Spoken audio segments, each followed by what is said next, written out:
Beginning of the Knights of Pythian, although such a discussion would be a worthwhile effort. My hope is that this information is presented in an interesting, informative, and inspirational way. The history of the Knights of Pythian may have initiated in Washington, D.C., but from what I have read, each state has a unique and interesting history of its own.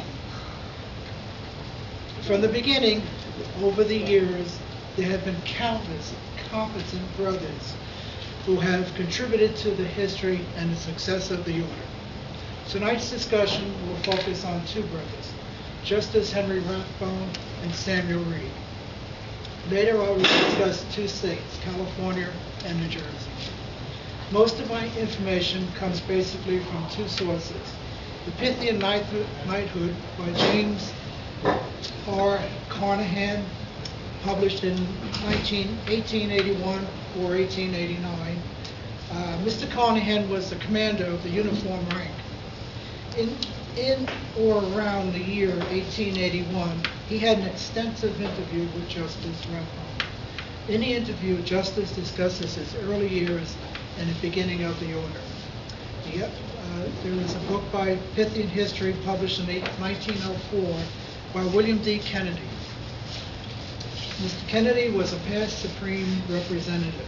Mr. Kennedy had been with the Knights since 1871. He is said to have started making notes about the history of the organization since 1874. Mr. Kennedy was very thoughtful in his research and very detailed in his interviewing of original and early members of the order. There are differences between Mr. Kennedy's early history of the order and what is disclosed in the interview with Justice Rathbone by Mr. Carnahan. But these differences make for an interesting story, and the differences should not detract from the history that began 149 years ago. I'm first going to present the version by Justice H. Rathbone as told to Mr. Carnahan, and then I will present the version by Mr. Kennedy. According to Justice Rathbone, as related in the interview to Mr. Carnahan, he was born October 29, 1839 in Deerfield, New York. He left home at the age of 18 in 1857 for Michigan because of health reasons. In the autumn of 1858 or the spring of 1859, he finished the first ritual for the secret society he named the Knights of Pythian. At that time, there were three levels called the initiator, first, and second degrees. In writing the ritual, Justice was not, nor had he been, a member of a secret society. In his words, he envisioned the story of Damien Pythian as an excellent foundation for a fraternal secret society. In 1861, with the death of his father and the Civil War, he left Michigan and joined the hospital service in Philadelphia. He became friendly with Robert Allen Champion, who was chief steward in a hospital in Germantown. During this period, Justice and Robert joined a couple of secret societies. Also during this period, Justice shared with Robert the ritual. Justice was transferred to Washington probably in the latter part of 1863 or 1864. Now that just came from Justice's interview with Carnahan. In the history written by Mr. Kennedy for the same time period, Justice left home in 1857 and wound up touring the West as a part proprietor in a minstrel company. It is widely acknowledged that he was very musically talented and he possessed a fine voice. He ended up in Michigan after one of his adventures proved financially disastrous. In 1861, he left Michigan and moved to Germantown, Pennsylvania.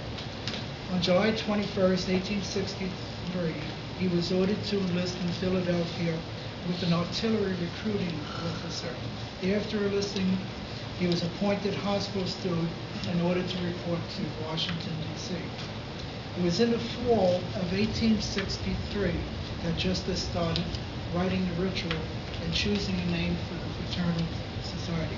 He completed the work in 1864 At the initial meeting of February 19th, there were 13 members present to form Washington Lodge Number 1. I think what's remarkable here is that Justice wrote the original ritual for the Knights of Pythian in a relatively short period of time, and all by himself. And that at the age of 25, he was instrumental in founding a new fraternal secret society at age 25. Also, according to Justice in the interview, within about 2 months there were 35 to 40 members of the organization.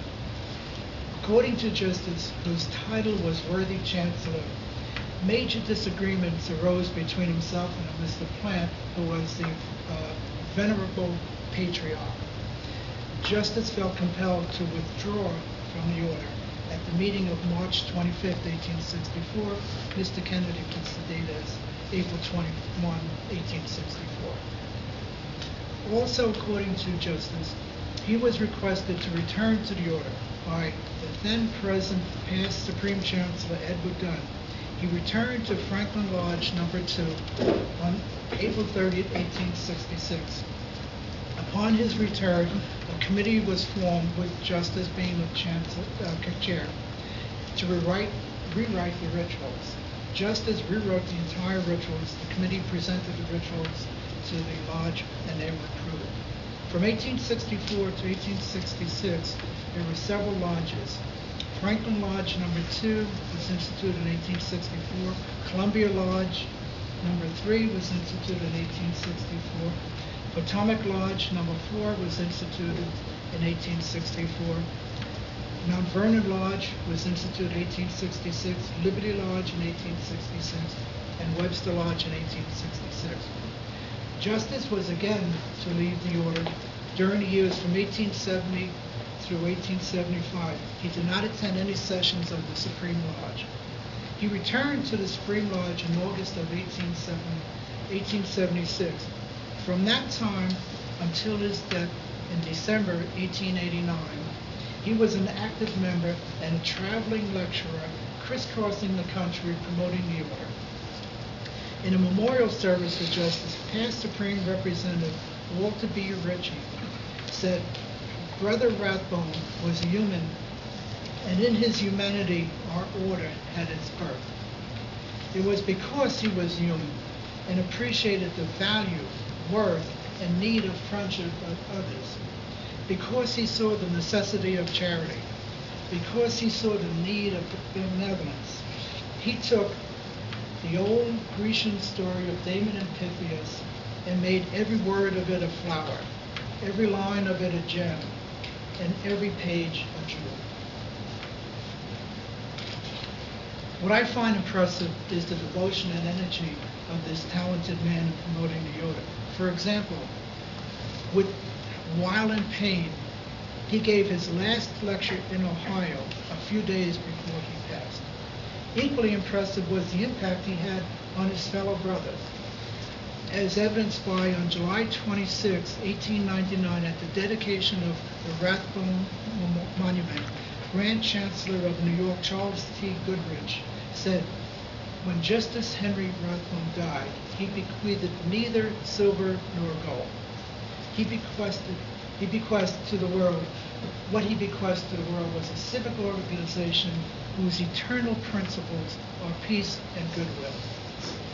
If the heart and soul of the order was Justice H. Rathbone, surely the spirit and the individual responsible for the initial expansion of the order was Samuel Reed. During the first few years of the order, the Grand Lodge of the District of Columbia was the acting provisional Supreme Lodge. On August 11, 1868, the Supreme Lodge was organized in Washington, D.C., and Samuel Reed was elected the first Supreme Chancellor. In his address to the membership,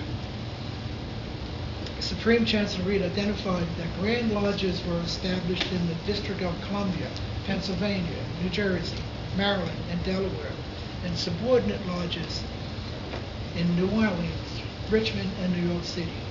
The Supreme Chancellor Reed's address implied an agenda to expand the order. Samuel Reed was from New Jersey. and a little more about that later.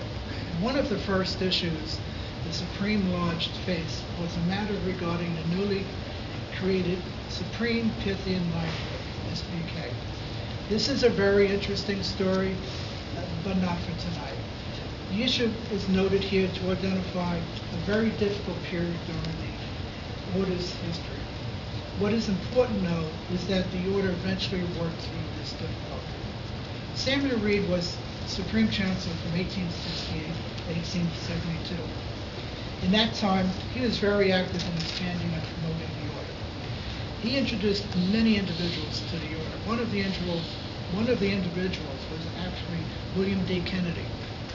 William D. Kennedy was a brother and a friend to Mr. Reed.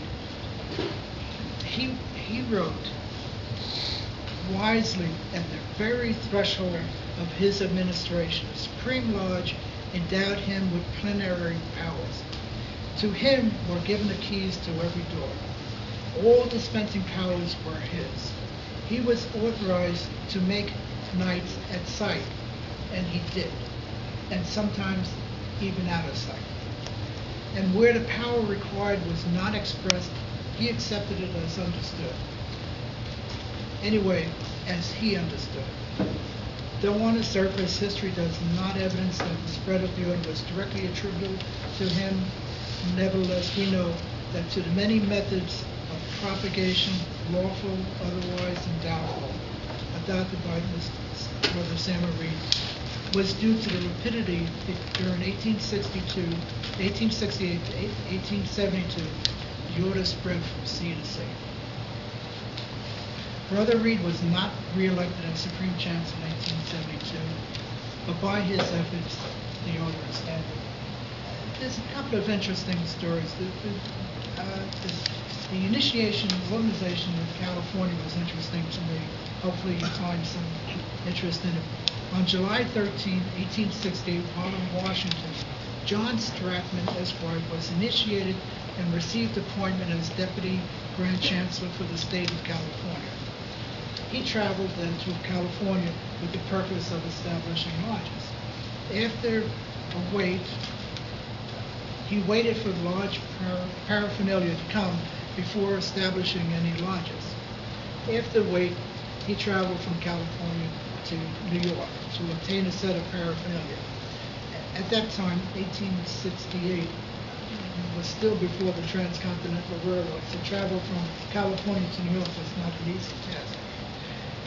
While he was gone, in his absence, George Chard, who was instructed to work with him, contacted the Supreme Chancellor Reed and said that Mr. Chard witnessed it. Supreme Chancellor Reed revoked Stratman's commission and appointed Chard in his place. George Chard organized 3 lodges in California before his commission was suspended, and then Mr. Stratman's commission was reinstated. I found that interesting. On March 16, 1868, the Grand Lodge of New Jersey was organized at Camden. In November 1867,